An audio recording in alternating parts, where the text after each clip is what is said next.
구독자 여러분 안녕하세요. 이번 시간에는 좀 특이한 물건을 가지고 한번 방송을 한번 해보도록 하겠습니다. 이 특이한 물건이란 것은 전세권에 관한 것인데, 전세권이란 게 우리 한국에만 있는 권리예요. 전세권은 외국은 전부 임차권입니다. 임차권. 그런데 이 전세권이 채권적 전세로 존재를 하다가 어느 날 갑자기 1984년경입니다. 이게 물권적 전세로 들어왔어요. 물권적 전세로. 그렇게 물권적 전세로 들어왔는데, 동일인이 같은 사람이 주임법에 따라서 임대차로 확정일자 또는 대항력을 갖추고 확정일자까지 받은 다음에 또 전세권 설정 등기까지 예, 하는 경우가 종종 있습니다. 종종 있는데, 바로 이 문제에 대해서 동일인이 임차인으로서의 지위와 물권자로서의 전세권자로서의 지위, 두 지위를 이중 지위를 가진 경우에 권리 분석의 문제에 대해서 오늘은 한번 자세히 한번 다뤄보도록 하겠습니다.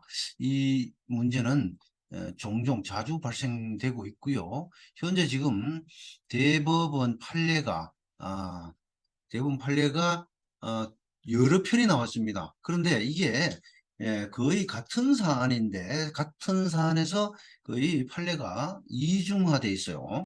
임차인, 전세권자가 전세권을 받고도 주로 이제 말소기준 권리가 돼가지고 전세권을 받았을 경우에 전세금을 다 받은 경우에는 물론 소송이 이루어지지 않겠죠. 그러나 전세금을 다 받지 못한 상태에서 임차권의 대항력으로 낙찰자에게 대항할 경우에 낙찰자가 그것을 인수를 해야 하느냐 말아야 되느냐, 또 다른 말 바꾸면은 임차권의 대항력을 하느냐, 인정하지 않느냐, 인정되느냐 인정되지 않느냐, 이 문제로 기착되는데, 자, 그것을 이 임차권과 전세권의 이중적 지위에 따른 권리 분석이라고 합니다. 여기에 대해서 오늘은 한번 다뤄보도록 하겠습니다. 제가 고려사이버대학교 그 부동산학과 경매 실무 교육을 담당하고 있기 때문에 그 과정에서 이 문제를 이중적 지위, 전세권과 임차인의 이중적 지위에 대한 그 경매 물건, 현재 실제 물건을 토론으로 시험을 한번 낸 바 있어요. 그리고 우리 학원에서도 이 문제를 간단히 한번 강의를 했는데, 양자 모두의 뜨거운 반응을 보였고, 또 역시 이 판례처럼 긍정설과 부정설로 나누어졌습니다. 오늘 이 부분 2022 타경 69,201 다세대 주택에 대한 수원지방법원 17개 경매 사건이에요.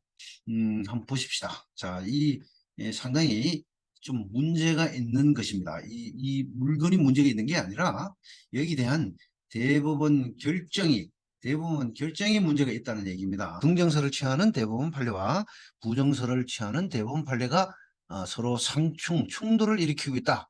이중적 지위에 대해서. 그래서 이 둘 중에 하나가 판례가 정리가 되어야 하는 그런 시점에 있습니다. 물론 정리는 이거 대법원 부에서 한 판결인데, 결정인데, 물론 법원 조직법에 따라서 대법원 전원 합의체 판결로 12명의 재판관 모두가 참여하는 판결로, 전합 판결로 이것을 둘 중에 하나의 판결을 취소를 해야 됩니다. 그런 상황에 직면했다라고 라고 말씀드리고, 그래서 이 건이 낙찰을 받기에 부담스러운 거죠. 자, 들어가 보도록 하겠습니다. 김태건의 부동산 경매학원의 카페에 고려사이버대학교 카페란을 공부 토론 주제방을 만들어 뒀어요. 거기에 올렸던 것입니다. 자, 경매에서 이 전세권자가 임의 경매 신청을 했어요. 그 다음에 감정가가 1억 6천, 1억 6,300. 그리고 지금 34%대에 머물러 있습니다. 이 한번 매각이 되었다가 매수인이 잔금을 내지 않아서 다시 재매각이 나온 물건이에요. 그래서 입찰 보증금은 20%입니다. 20%. 그리고 청구 금액이 전세 보증금이 1억 7,500만 원이고 그다음에 경매 개시일은 작년 9월 23일이고 배종기일도 역시 작년 12월 6일로 종결이 되었습니다. 자, 권리분석을 들어가 보면요. 임차인이 바로 이대현이라는 사람입니다. 전입 확정 배당 요구까지 다 했어요. 보증금은 1억 7,500. 그런데 여기 보시면은 전세권에도 이대현 2020년 9월 18일 1억 7,500 이렇게 존속 기간이 아직도 존속 중입니다. 예, 전세권 기간이 아직도 계속되고 있어요. 그리고 참고로 세 번째 유찰되고 다음 기일이 재경에 나왔으니까 다시 세 번째 그 매각 대금으로 그대로 진행합니다. 미사지변법상. 그러니까 요게 기일이 내일이에요. 내일이 바로 경매 기일입니다. 매각 기일인데 권리 분석을 한번 해보면은 자, 전세권이 제일 권리 중에 등기부상 권리 중에 제일 빨라요. 전세권은 일정한 조건 하에 말소 기준 권리가 될 수 있는 자격을 가지고 있습니다. 원래 전세권은 물권법상으로는 이 전세권은 사용수익권이에요. 사용수익권. 용익권입니다. 용익물권인데 전세권은 원래 채권적 전세로 존재할 당시에 채권적 전세로 존재하다가 원래 채권적 전세는 담보물권이었어요. 일종의 담보권이었어요. 담보 목적으로 채권적 전세가 존재를 했었는데 이것이 용익물권으로 들어왔지만은 애초에 태생이 요놈 그 전세권 요놈의 그 정체가 담보권이었단 말이에요. 그래서 물권법으로 들어오고 나서도 전세권은 용익권이면서 담보권의 성격을 가지고 있다라고 해석하는 것이 다수설입니다. 학설이 다수설이다 보니까 지금 현재 판례도 거기에 따르고 있습니다. 자르고 있는데 그래서 전세권은 용익물권이면서 담보권이다. 일종의 담보물권적 성격을 가지고 있다. 그래서 이 담보물권적 성격을 가지고 있다 보니까 이게 일정한 조건 하에 말소 기준 권리가 될 수가 있는 그 권능이 있어요. 그래서 전세권은 일부의 방 한 칸이나 두 칸과 같이 일부의 전세를 설정하는 경우는 그거는 담보권이 아니라 순수한 용익권입니다. 순수한 용익권이기 때문에 그런 경우에는 소송을 통해서 보증금 반환 청구 소송을 해서 그 확정 판결을 받은 다음에 그리고 나서 그 확정 판결로 강제 경매를 신청해야 됩니다. 그런 경우에는 말소 기준 권리가 될 수가 없습니다. 그러나 전세권이 통째로 지금 이 다세대 주택이잖아요. 그죠? 다세대 주택의 전체를 방 한 칸, 두 칸이 아니라 전체에 대한 전세권이 설정되고 이 전세권이 제일 선순위고 제일 빠르고 그리고 이 전세권이 다 타인의 경매 신청에 배당 요구를 하거나 또는 직접 자신이 임의 경매를 신청한 경우에는 이 전세권은 말소 기준 권리가 된다라고 말씀을 드리고 갑니다. 자, 그래서 이 건에서는 전세권은 말소 기준 권리가 됩니다. 말소 기준 권리 이후로 압류 뭐 많죠? 그다음에 압류 뭐 그다음에 뭐 권리가 그렇게 많지는 않네요. 압류 그다음에 이대는 임의경매가 전세권을 가지고 담보권으로서 경매 신청을 했다는 얘기예요. 예, 그렇게 해서 이 점 모두가 쭉 전세권 이후로는 말소 기준 권리에 의해서 소멸됩니다. 문제는 여기서 이제 문제가 뭐냐면은 이 건에서 가장 문제점이 이대현의 전입 확정 배당 요구까지 한 임차권하고 바로 옆에 전세권 요 두 개가 이제 동일인입니다. 이대현이라는 사람 동일인이지만은 이게 임차권은 주임법에 근거를 두고 있고 전세권은 민법에 근거를 두고 있기 때문에 서로 다른 근거 법령에 따라서 두 가지 권리가 효력이 발생이 됩니다. 그래서 이 문제는 이 전세권 임차권의 전입 일자가 2020년 9월 18일이에요. 2020년 9월 18일은 전입을 했다는 얘기는 이 점유를 하고 이사를 하고 전입을 했겠죠. 그러면 대항력이 발생됩니다. 그러면 주임법 3조에 따라서 대항력이 이길 영시로 발생되는 거죠. 자, 그런데 전세권은 보세요. 20년 같은 해 9월 18일이잖아. 같은 날이죠. 9월 18일. 근데 대항력은 이 길 발생되지만은 전세권은 당일날 발생됩니다. 9월 18일 결국 9시 이후면 정기관이 근무를 시작하는 9시 이후면은 등기가 가능하다는 얘기예요. 그러니까 19일이 아니라 전세권은 18일 9시 이후, 9시 이후 효력이 발생된단 말이에요. 그래 어느 게 빠릅니까? 전세권이 빠르죠, 그죠? 전세권이 빠르면 요 말소기준 권리예요. 그래서 전세권 이후의 권리는 모두 소멸한다. 라고 볼 수가 있는데 문제는 여기서 이와 동일한 사안에 대한 사건에 여러 개의 대부분 판례가 나와 있습니다. 대부분 판례가 여러 개 나와 있는데 그 중에는 대부분 판례 이거를 임차권의 대항력을 긍정하는 설이 있고 저 대부분 판례가 있고 부정하는 판례가 있습니다. 자 보시면은 2010마 900 결정이 있는데 2010마 900이라는 결정 대법원 결정입니다. 경매 사건을 전제로 해서 항고 사건으로 대법원 부에서 재판을 한 사건이에요. 요 2010마 900 결정은 이때 전세권 이후로 더 늦은 임차권이 대항력을 유지한다. 대항력을 긍정한 판결입니다. 그 다음에 2008마 212번 결정은 똑같은 사안에서 이때는 임차권의 대항력이 인정되지 않는다라는 판결입니다. 결정입니다. 상호 이와 비슷한 결정들이 긍정하는 결정도 여러 개 있고 부정하는 결정도 꽤 여러 개 있습니다. 물론 긍정하는 결정이 더 많습니다. 저는 개인적으로 먼저 결론을 말씀을 드리고 가면은 개인적 사견으로는 부정하는 결정이 맞다라고 주장을 하고 싶습니다. 그리고 법리상으로도 그게 부정하는 판결이 결정이 맞다라고 생각합니다. 법리상으로도.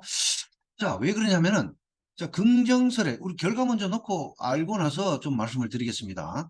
자, 긍정설을 취하게 되면은 다시 말해서 임차권이 전세권보다 시간상으로 더 늦지만은 대항력이 그대로 인정된다. 라고 주장하는 2010마 900 결정에 따르면은 어떤 결과가 생기나 하면은 이 낙찰자가 낙찰을 받았는데 자 지금 낙찰자가 낙찰 금액이 자 보십시다. 지금 현재 낙찰 금액이 이번 기일에 내일이죠. 내일 11월 17일 내일 현재 지금 5,600만 원까지 유찰이 된 거예요. 그러면 지금 내일 5,600만 원의 낙찰을 받았다고 가정을 하십시다. 그러면은 원래 이 전세금이 1억 7,500만 원이에요.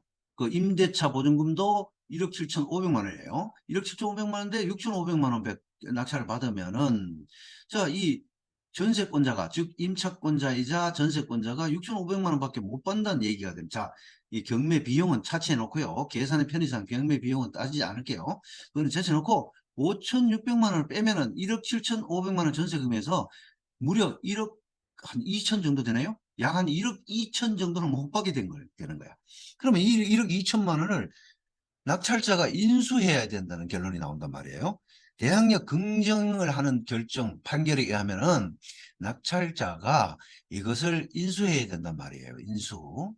무시무시한 결론이 생깁니다. 자, 낙찰자가 인수를 하게 되면 낙찰자가 5,600만 원의 낙찰을 받았다 하더라도 나머지 1억 2천만 원을 또 인수해버리면은 경매 비용하고 뭐 차 띄고 퍼띄고 하면은 이 애초에 1억 6,300만 원 다 주고 사는 거예요. 응? 다 주고. 1억 6,300만 원보다 훨씬 더 많은 금액을 낙찰받는 꼴이 되는 거예요. 그죠? 그런 문제점이 있고. 자, 반대로 2008마 2212 결정에 그러니까 대항력 부정설에 따르는 판결에 의하면은 이거는 대항력이 인정되지 않기 때문에 말소 기준 권리 이후에 모든 권리는 소멸한다. 소멸한다라고 보기 때문에 이 대연의 임대차 보증금에는 말소되는 겁니다.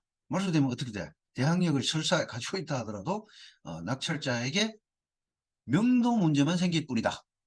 낙찰자가 이 사람을 쫓아내는 문제만 남는다 이런 얘기예요. 그러니까 부정설에 입각하는 판례에 의하면은 명도 문제가 생기고 긍정설에 입각하는 판례에 의하면은 낙찰자가 인수하는 문제가 발생한다. 자, 여러분들은 어떻게 생각하세요? 자, 동일인이 임차인이면서 전세권자인데 아무리 주택임대차보호법의 취지가 서민 주거의 안정을 목표로 한다고 하더라도 민사집행법의 말소기준 권리 내지는 민사집행법의 일반 원리를 무시하면서까지 임차인을 보호하는 것은 과잉보호일 뿐만 아니라 법을 엉망으로 만드는 거예요.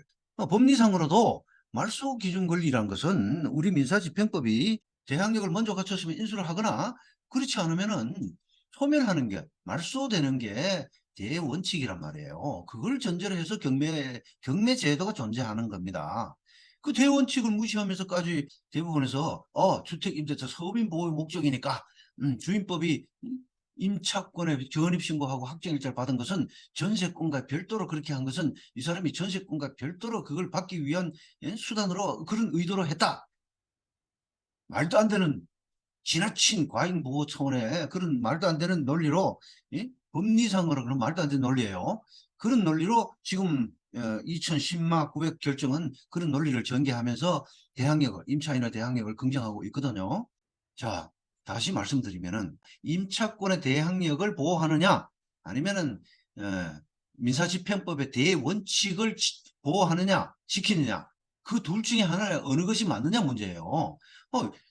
민사집행법의 대원칙을 말소 기준 권리보다 더 늦은 효력이 대항력이 2009년 9월 19일 0시, 전세권이 9월 18일 오전 9시 이후로 발생되는 전세권보다 9월 19일 그 이길 0시에 발생되는 대항력을, 임차권을 가지고 이 대항력을 우선시해서 대항력을 그대로 유지해서 낙찰자에게 인수하도록 하는 것은 매우 부당한 것이다. 낙찰자를 해치는 것은 당연하거니와 대항력 제도도 엉망으로 만들어버리고 민사집행법 제도의 대원칙을 훼손하는 그런 꼴이 되는 것입니다. 지금 우리 대법원은 부에서 하는 결정이나 판결뿐만 아니라 상당히 여러 가지 분야에서 우리 대법원은 지나치게 주택임대차보호법에 주임법에 매몰된 나머지 민사집행법을 엉망으로 만들고 있습니다. 지금 대법원은 상당히 반성을 해야 됩니다. 대법원은 상당히 반성해야 될 부분이 한두 가지가 아닙니다. 유치권 부분에서도 그렇고 공매 부분 등 여러 분야에서도 그런 모습을 보이고 있습니다. 한 예로 대법원이 판결했던 지난번에 옛날에 2013년도의 판결인데 심각한 문제를 일으키고 있습니다. 자, 대법원 2013년 1월 17일 선고한 49523 이건 추징금 소송인데요. 추징금 소송과 여기 가압류 판결에서도 마찬가지예요. 대법원 전원 합의체 판결입니다. 이 판결에서도 대법원은 임대차 보호법에 지나치게 매몰되어서 민사집행법의 기본 원칙을, 대원칙을 훼손하는 결과를 초래하였습니다.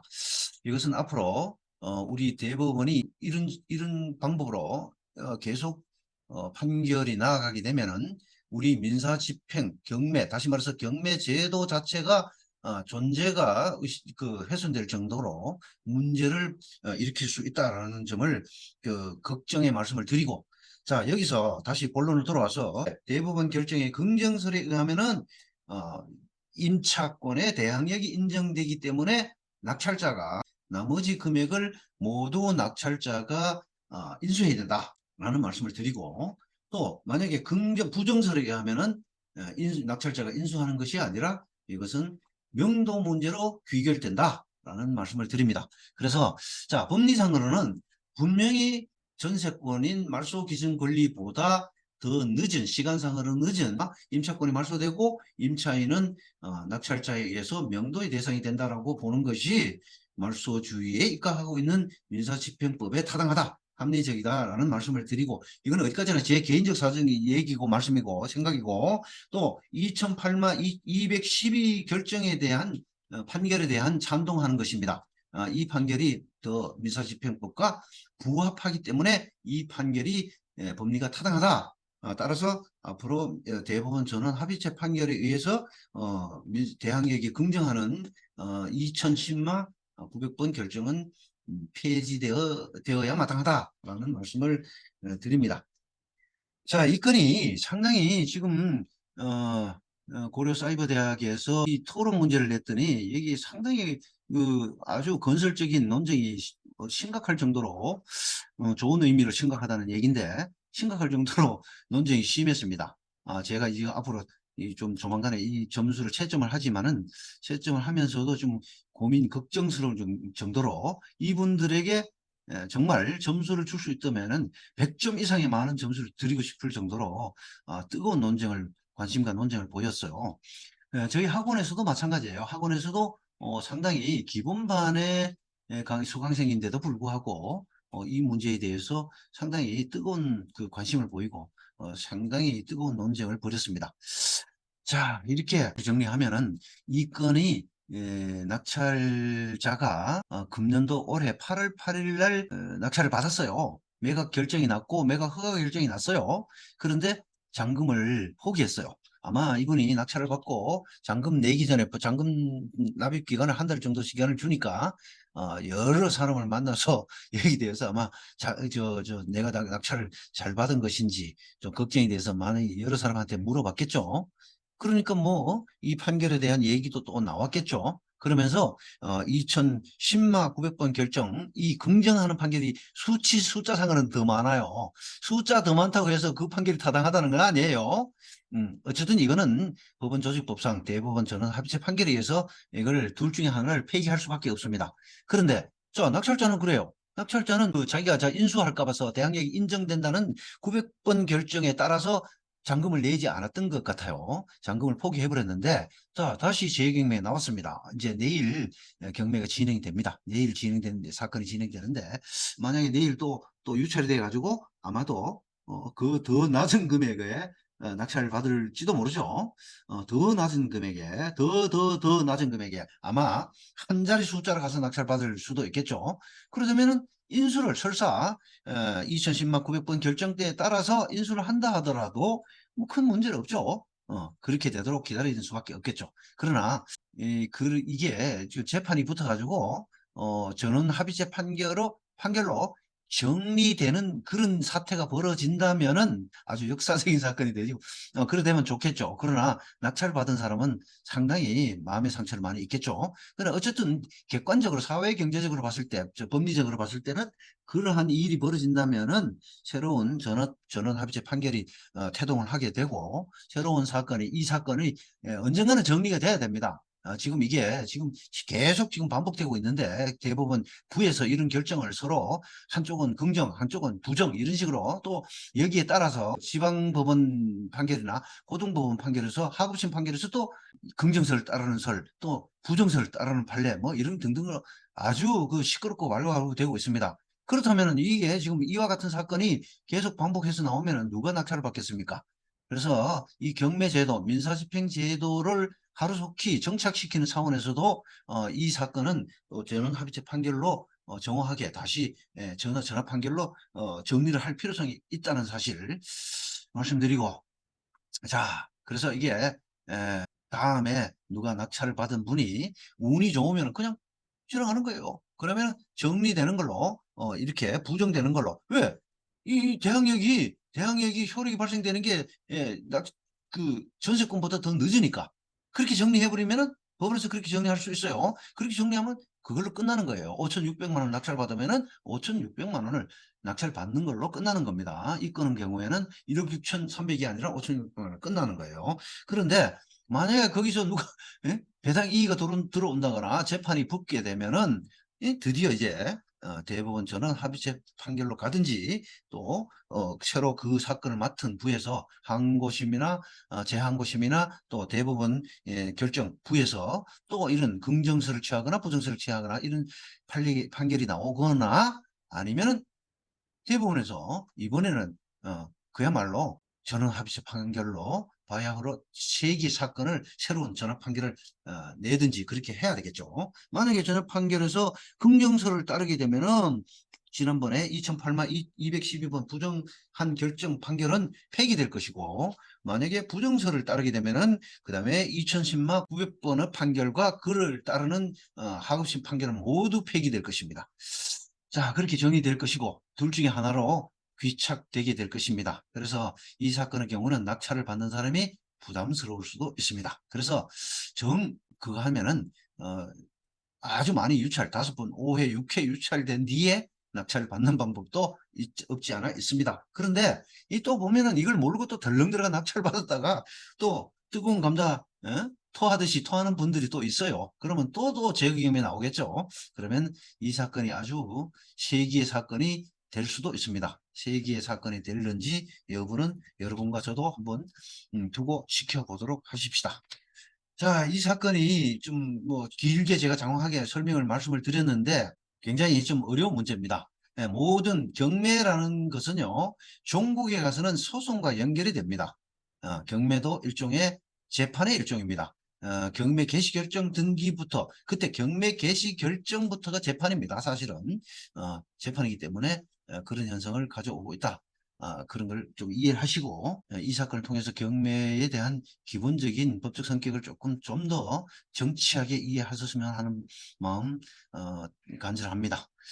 자, 오늘은 여기까지 말씀드리고 이 건은 좀 특별한 건이어서 길게 제가 좀 반복적으로 말씀을 드렸습니다. 자세히 들으시고 이 건만 이해하셔도 상당히 경매에 대해서 큰 도움이 되실 겁니다. 자, 여러분 감사합니다. 오늘 여기까지 하겠습니다. 안녕히 계세요.